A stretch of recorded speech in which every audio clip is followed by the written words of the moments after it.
ان زنجیروں کو توڑ کر آزاد ہوئے، یہ ایک بہت بڑی چیز ہے۔ غلامی تو غلامی ہی ہے، اور آزادی کا مطلب یہ ہے کہ ہر ملک کے رہنے والے یہ سمجھتے ہیں کہ یہ ملک ہمارا ہے، اور اس ملک کی آزادی کے لیے ہم نے قربانی کی۔ یہ بہت بڑی نعمت ہے۔ ملک کی غلامی کا توق ہمارے گلوں کے اندر پڑا ہوا تھا، اور اس پر تقریباً 250 سال گزرے۔ ایک دوسری قوم نے بہت دور سے آ کر سب سے پہلے سن 1757 کے اندر بنگال میں سراج الدین کی حکومت کو ختم کیا۔ پھر وہاں سے ہوتے ہوتے ہوتے ہوتے ہندوستان کے مختلف نوابوں کی حکومتوں کے اوپر فیصلہ کیا، اور آخر میں آ کر کے 1803 کے اندر انہوں نے ملک کے اوپر اپنے مکمل اختیار کا ڈھڈورا پیٹ دیا۔ 1799 میں ٹیپو سلطان کی شہادت ہوئی۔ ان کے جسم کے پاس کھڑے ہو کر کے، مردہ جسم کے پاس، انگریز گورنر نے کہا تھا کہ آج اس کی موت کے بعد ہندوستان ہمارا ہے۔ نوابین بہت تھے، لیکن انگریز یہ سمجھتا تھا کہ ان کو اپنے مقصد کے مطابق استعمال کرنا ہمارے لیے ممکن ہے، لیکن ایسی ذات جو کسی صورت میں غلامی کو قبول نہیں کر سکتی، وہ صرف سلطان کی کوئی شخصیت۔ چنانچہ یہی ہوا۔ ہر شخص اپنے بزرگوں کی تاریخ کو یاد کرتا ہے۔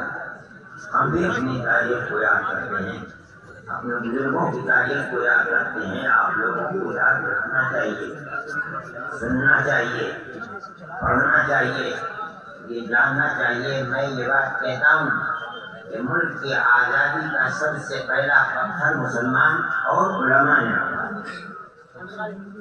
دنیا کا کوئی شخص اس کا انکار نہیں کرتا۔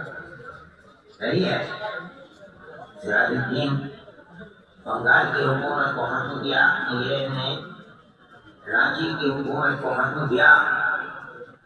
اسی طریقے پر تمام بادشاہ جو لوگ تھے نوابین، ان کی تمام حکومتوں کو ختم کیا، لڑا اور قتل کر دیا، لیکن ملک کی آزادی کی جنگ نہیں تھی، وہ اقتدار کی جنگ تھی۔ ان کا اقتدار تھا، انگریز آیا اور ان کے اقتدار کے اوپر اس نے تلوار رکھی، اور وہ ان کے اقتدار کو چھیننا چاہتا تھا، مگر وہ لڑے اور لڑ کر ہار گئے اور لو گئے۔ ہمیں اس سے کوئی بحث نہیں، ہماری بحث تو اس طبقے سے ہے جو بوریوں کے اوپر بیٹھ کر علم نبوت کو حاصل کرتے تھے۔ نہ حکومت تھی ان کے پاس، نہ وہ اقتدار کی چاہت میں تھے۔ ان کا مقصد صرف ایک ہی مقصد تھا کہ غلامی کی جو زنجیر ہمارے اوپر پڑی ہوئی ہے، ہم اس زنجیر کو توڑنا چاہتے ہیں۔ کوئی حکومت ان کے پاس نہیں تھی۔ اس لیے میں آخری شاہ نے مغلیات کے ساتھ کیا ہوا، انہوں نے کیا کیا، اس سے کوئی بحث نہیں۔ میں ٹیپو سلطان کے مسئلے سے کوئی بحث نہیں کرتا ہوں۔ میں تو صرف اس بات کو بتا رہا ہوں کہ اقتدار سے بالکل آزاد، کسی گوشے کے اندر اقتدار کی محبت ان کے دل کے اندر نہیں تھی۔ ان کا مقصد صرف اور صرف یہی تھا کہ ملک کو آزاد کیا جائے، تاکہ ہم اور ہمارے بعد آنے والی ہماری نسلیں آزادی کے ساتھ اپنے ملک کے اندر زندگی کو اختیار کر سکیں۔ اس کے سوا کچھ بھی نہیں تھا۔ ان میں کیا صورت پیش آئی اس کو یاد کرنا چاہیے۔ جب سن 1799 میں سلطان ٹیپو شہید ہو گئے، 2-3 سال کے اندر ملک کے جتنے نواب تھے سب کی چھاتی پر سوار ہو کر کے ان کو بھی انگریز نے اپنا غلام بنا لیا۔ تو سن 1803 میں اس نے یہ اعلان کیا کہ ملک بادشاہ سلامت کا ہے، جنتا اللہ کی ہے، لیکن اس ملک کے اندر حکومت آج سے ایسٹ انڈیا کمپنی ہماری ہے حکومت۔ ملک کی تقدیر یہاں سے آ کر کے بدلی ہے۔ یہاں وہ اعلان ہوا ہے کہ ہم حاکم ہیں، ہندوستان کا ہر شخص ہندو ہو، مسلمان ہو، سکھ ہو، پارسی ہو، سب ہمارے غلام ہیں۔ کسی کے اندر ہمت اور جرأت نہیں تھی کہ انگریز جیسی حکومت کو زبان کھول کر کے یہ کہتا کہ تم غلط کہہ رہے ہو، ہم آزاد ہیں، ملک ہمارا ہے۔ بڑے بڑے نوابین راجا مہاراجا تھے، سب کو سانپ سونگھ گیا، کوئی کچھ نہیں کر سکا۔ آپ اپنی تاریخ کو پڑھیے، اسی دن حضرت شاہ ولی اللہ صاحب محدث دہلوی کے بیٹے حضرت شاہ عبدالعزیز صاحب محدث دہلوی نے یہ اعلان کیا کہ ملک غلام ہو گیا، آج ہمارا غلامی سے ملک کو آزاد کرنا ہر مسلمان کا فرض ہے۔ آپ اپنے بزرگوں کی تاریخ کو یاد کیجیے، اگر یہ نہیں یاد کرو گے تو تم اپنے مستقبل کو نہ بنا سکتے ہو، نہ تمہیں یہ پتا ہے کہ تمہاری اس ملک کے اندر کیا خدمات ہے۔ یہ اعلان سب سے پہلے ایک عالم نے کیا ہے، شاہ عبدالقادر صاحب، شاہ عبدالعزیز صاحب کا مدرسہ تھا، اس کے آثار آج بھی ہیں، لیکن شاہ عبدالقادر صاحب جس مسجد کے اندر رہتے تھے وہ مسجد اکبری بیگم کی مسجد تھی۔ کہا جاتا ہے یہ اکبر کی بیٹی تھی جس نے اس مسجد کو بنایا تھا۔ لال قلعہ اور جامع مسجد کے درمیان میں تھی یہ مسجد۔ یہاں بیٹھ کر کے اکابر نے، علماء نے ایک عام فیصلہ کیا کہ ملک آج غلام ہو گیا، اس کے لیے جہاد آزادی ہر فرد کا فرض ہے۔ آپ اپنی اس تاریخ کو نہیں جانتے۔ کوئی شخص بڑے سے بڑا نواب اور بڑے سے بڑا راجا اپنی زبان کے اندر یہ طاقت نہیں رکھتا تھا کہ یہ کہہ دے کہ ملک کی آزادی کے لیے جہاد کر رہے۔ یہی گویا نشین لوگ تھے جنہوں نے یہ بات کہی، انہیں اس کی سزا ملی، ان کی جائیدادوں کو قرق کر لیا، ان کے مدرسوں کو ویران کر دیا۔ جس مسجد کے اندر سے اعلان کیا گیا تھا اس مسجد کو توڑ کر دفن کر دیا گیا۔ کس جرم کے اندر؟ کہ کیسے کہہ رہے ہیں کہ ملک کی آزادی ہمارا کردار ہے، ہمارا فرض ہے، ہم ملک کو آزاد کریں گے۔ ان کو اپٹن کی لگا دی گئی جسم میں، جس کو ان کا جسم سفید ہو گیا۔ ان کو ایسا زہر کھلایا گیا جن سے شاہ عبدالعزیز صاحب محدث دہلوی کی آنکھیں کی بینائی چلی گئی اور وہ اندھے ہو گئے، شہر بدر کر دیا گیا، لیکن کسی طرح سے پھر اس کے بعد وہ دہلی چلے آئے۔ آپ کو معلوم نہیں، ان کے بارے میں یہ چیز مشہور ہے کہ وہ تپتی تپتی دھوپ میں جامع مسجد کے تپتے ہوئے پتھر کے اوپر، آپ نے دیکھا ہوگا پتھر ہے، ننگے پیر اس کے اوپر دوڑا کرتے تھے۔ یہ کیا تھا؟ ملک کی آزادی کی جہاد کے لیے اپنے آپ کو تیار کرتے تھے۔ یہ آپ کے بزرگوں کی تاریخ ہے جس کو آپ نہیں جانتے۔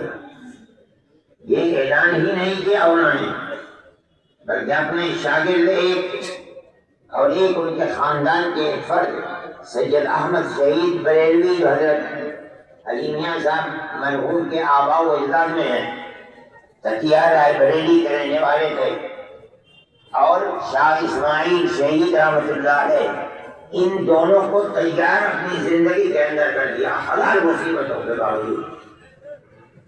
حضرت شاہ عبدالعزیز صاحب محدث دہلوی 1824 کے اندر انتقال فرما گئے رحمۃ اللہ علیہ، لیکن اپنے دو شاگردوں کو تیار کر رہے تھے۔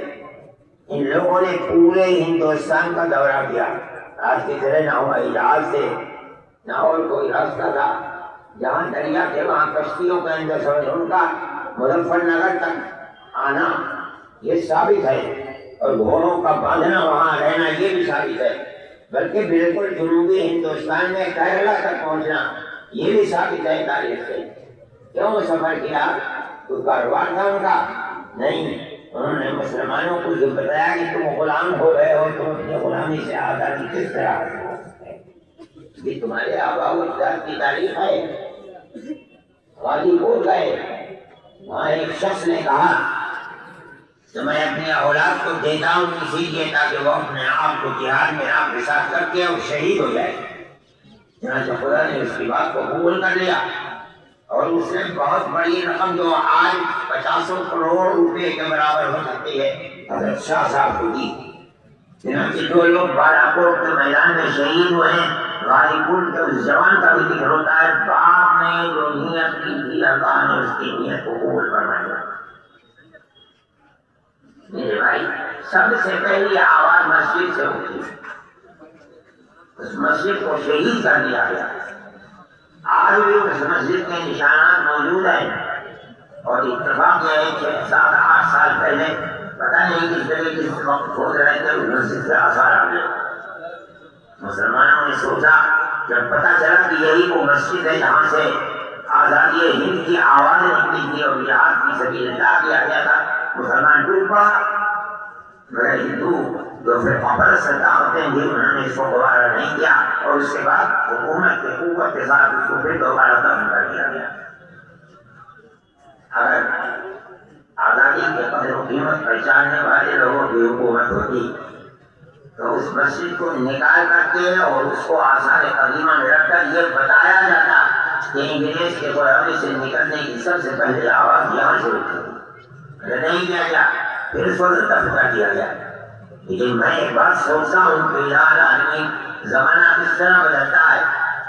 ملک کی آزادی، غلامی کی زنجیر کو اپنی گردن سے اتار کر پھینکنا، ملک کی آزادی کی تحریک چلانا، جس کی سب سے پہلی بنیاد اکبر آباد کی مسجد ہے دلی کی، آج جب قبر طاقت کو آزادی ملی ہوئی ہے تو انہیں مسجدوں کو کہا جاتا ہے کہ ان مسجدوں کو شہید کر دو۔ اتنی مسجدیں ہیں ان کو روزانہ توڑا جاتا ہے۔ اور وہ قوم جس نے ملک کی آزادی کے لیے 1 2 10 20 ہزار نہیں، ہزار لوگوں کو سولی پر چڑھا دیا، اس قوم کی اولاد کو کہا جاتا ہے کہ یہ لوگ دیش ورودھی ہیں، دیش کے دشمن ہیں۔ اس تاریخ کو بیان نہیں کیا جاتا، ہم بیان کرتے ہیں، لیکن ہمارے باپ دادا کی تاریخ ہے، ہمارے آبا و اجداد کی تاریخ ہے۔ آج ملک کی آزادی پر جشن منایا جا رہا ہے، سب سے پہلے حقدار اس جشن کے ہم اپنے آپ کو سمجھتے ہیں۔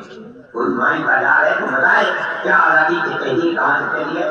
ہم بتا رہے ہیں کہ آزادی کی تحریک کہاں سے چلی ہے۔ میرے بھائی، یہ صورتحال، یہ تاریخ تو میں کہہ رہا ہوں یہ مسلمانوں کی تاریخ ہے، اور اس تاریخ کی وجہ سے یہ پہلا پتھر ہے انگریزوں کی 250 سالہ حکومت کو کے اندر تسلسل پیدا کرنے کے لیے، اور پیدا کر دیا اور کالا ہو کرتے ہوئے اس ملک سے نکل کر اپنے ملک میں چلے گئے۔ یہ آپ کی تاریخ ہے، آپ کے آبا و اجداد کی تاریخ ہے۔